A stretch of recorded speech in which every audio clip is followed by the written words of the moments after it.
बताइए सर, आपका नाम क्या है? मेरा नाम है ब्रह्मदत्त जी जी। गौड़। और जो आपके लड़के हैं जो मार दिए गए हैं, उनका नाम क्या है?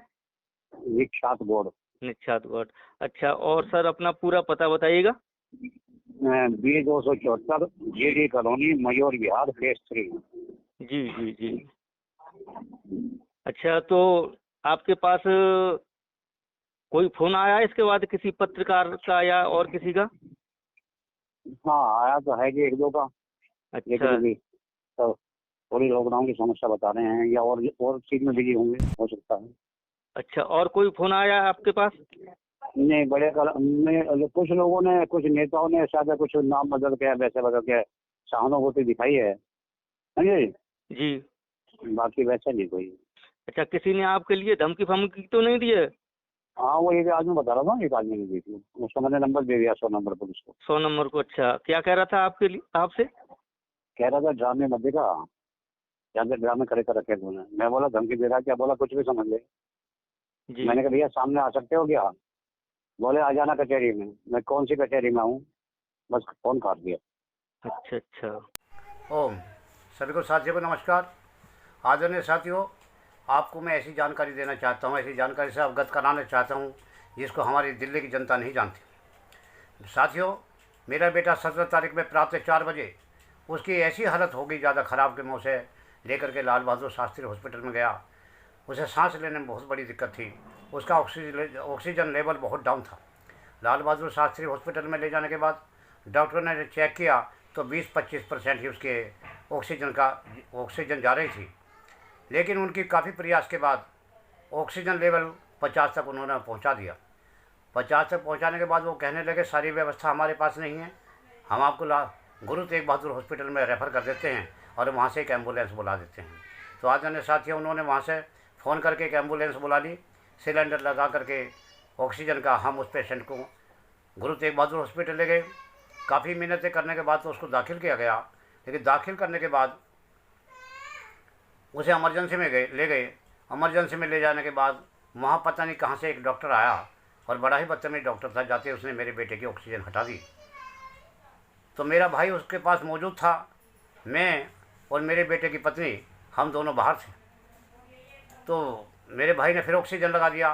20-25 मिनट के बाद वो फिर दोबारा आया और उसने फिर ऑक्सीजन हटा दिया, लेकिन मेरे भाई ने निवेदन करा और निवेदन करके फिर दोबारा से ऑक्सीजन लगा दिया।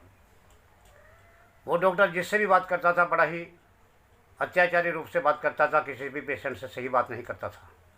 तो साथियों, ये डॉक्टर नहीं, ऐसे डॉक्टर दुष्ट भी होते हैं। धीरे धीरे इलाज होता रहा मेरे बेटे का ऑक्सीजन लेवल 89 तक पहुंच गया। 89 ऑक्सीजन पहुंचने के बाद मेरे बेटे को वहाँ से शिफ्ट कर दिया गया वार्ड नंबर 53 में। गेट में घुसते ही राइट साइड में उन्होंने स्ट्रक्चर ले जाकर वहाँ खड़ा कर दिया और 1-1.5 घंटे तक करीब वहाँ रखा।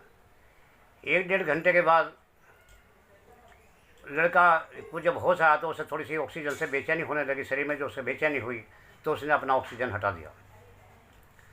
मेरे पुत्रवधू ने, मैं उस टाइम बाहर था, मेरी पुत्रवधू अंदर थी। मेरे भाई की तबीयत ख़राब होने के कारण मैं उसे घर वापस भेज दिया था कि अब तो घर चला जा, अब हम ही देख लेंगे। तो पुत्रवधू अंदर थी तो उसने डॉक्टर से कहा, डॉक्टर साहब ये इनके शरीर में बेचैनी हो रही है, ये बार बार ऑक्सीजन हटा रहे हैं, इनका कुछ करो ना। तो डॉक्टर बोला इसे 2 थप्पड़ लगेंगे, अभी ठीक हो जाएगा। डॉक्टर उसके पास गया और उसे 2 थप्पड़ लगाए और ऑक्सीजन लगा दिया। मेरे बेटे की उम्र 28 वर्ष थी, जवान बेटा था। मेरे बेटे को इतना होश आ गया था कि वो बैठ भी गया और खड़ा भी हो गया और डॉक्टर की तरफ देखने लगा। जब डॉक्टर की तरफ देखने लगा, डॉक्टर को भी गुस्सा आया। डॉक्टर बोला कि तुझे तो फिर भी मरना है, फिर भी मरना है। वो कहने लगा जा पापा जी को बुला के लाओ। अपनी पत्नी से बोला तो मेरी पुत्रवधू मुझे बुलाने के लिए बाहर निकली। जैसे ही वो बाहर निकली तो वो स्ट्रक्चर पर उसे लादने लगे दूसरे वार्ड में ले जाने के लिए। मेरी पुत्रवधू ने पलट करके देखा कि वो किसी दूसरे वार्ड में ले जा रहे हैं, फिर वापस दौड़ी।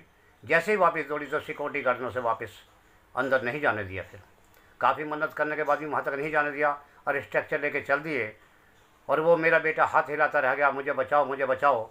लेकिन उन्होंने अपना स्ट्रक्चर नहीं रोका और लिफ्ट में बैठा करके बिना मालूम कहाँ ले गए। लिफ्ट में बैठाने से पहले उन्होंने पूरी जानकारी करी उससे कि तुझे कोई बीमारी तो नहीं है।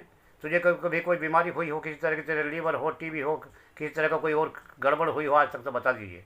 सारी इंक्वायरी करने के बाद ये हालात हुए तो मेरे बेटे को किसी वार्ड में ले गए और मेरे बेटे की सूचना किसी तरह से मुझे नहीं मिली। तो फिर पुत्रवधू रोती हुई मेरे पास आई। मैं बाहर बैठा हुआ था। बाहर बैठ करके मैंने उनसे कहा, पुत्रवधू ने कहा कि पापा जी इस तरह से बात होगी। रोती हुई आई, मैं भी रोता हुआ अंदर गया और मैंने डॉक्टर से निवेदन किया तो सिक्योरिटी गाड़ी हमें अंदर ना जाने दे। तो गार्ड को बोला कि भैया आप चले जाइए, आपका बेटा जो है आपको मिलेगा नहीं अब, क्योंकि हम वार्ड में किसी को जाने नहीं देते और आपका बेटा ठीक हो जाएगा, इसी को चिंता करने की ज़रूरत नहीं है। मैं कि भाई उसके तो कपड़े भी लैट्रिन में सन गए थे, उसने कुछ खाया भी नहीं था, वो बार बार ऑक्सीजन हटा रहा था। बोला ये सारा काम हमारा है, आपका काम नहीं है, इसको हम देखेंगे, आपका कोई काम नहीं है इसमें। काफ़ी मिन्नत करने के बाद उन्होंने हम अंदर नहीं जाने दिया। हम वापस आ गए, रोते भी लगते दोनों अपने घर आ गए।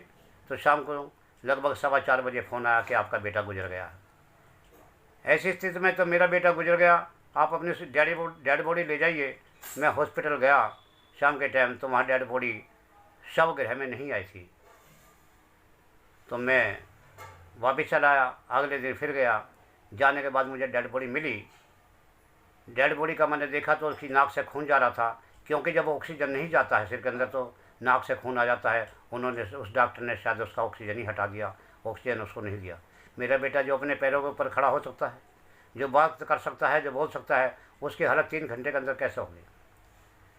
तो मैं ये निवेदन करूँगा, पता नहीं हॉस्पिटल के अंदर कौन सा घोटाला चल रहा है, क्या चल रहा है, ये उनके अंग तो कहीं तस्करी नहीं कर रहे हैं। मैं सरकार से निवेदन करूँगा, मैं जनता से निवेदन करूँगा कि मेरी वीडियो को ज़्यादा से ज़्यादा पोस्ट किया जाए और इनका पर्दाफाश किया जाए। मैं मीडिया से भी निवेदन करूँगा कि इनका पूरी इंक्वायरी की जाए। मैं पुलिस से भी निवेदन करूँगा, क्योंकि वहाँ हॉस्पिटल में ना तो कोई पुलिस जाती है, ना कोई अधिकारी जाता है सरकार का, कोई जाता नहीं। डॉक्टर अपनी मनमर्जी कर रहे हैं। कई डॉक्टर ऐसे हैं जो इसमें मामले में संलिप्त हैं और ये इन लोगों ने बहुत ही अत्याचार किया हुआ है। मैं फिर हाथ जोड़ कर विनती करता हूँ कि मेरी वीडियो को ज़्यादा से ज़्यादा पोस्ट किया जाए।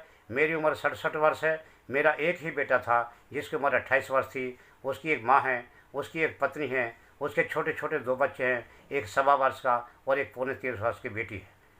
1.25 वर्ष का बेटा और 3.25 वर्ष की बेटी है। मेरा बुढ़ापे का सहारा वही था। मैं निवेदन करूँगा कि उस डॉक्टर का मुझे पता चलना चाहिए, वो डॉक्टर कौन था, वो डॉक्टर ड्यूटी पे ही था या कोई बाहर का व्यक्ति था। इस बात की भी मुझे जानकारी पूरी मिलनी चाहिए। धन्यवाद। ओम।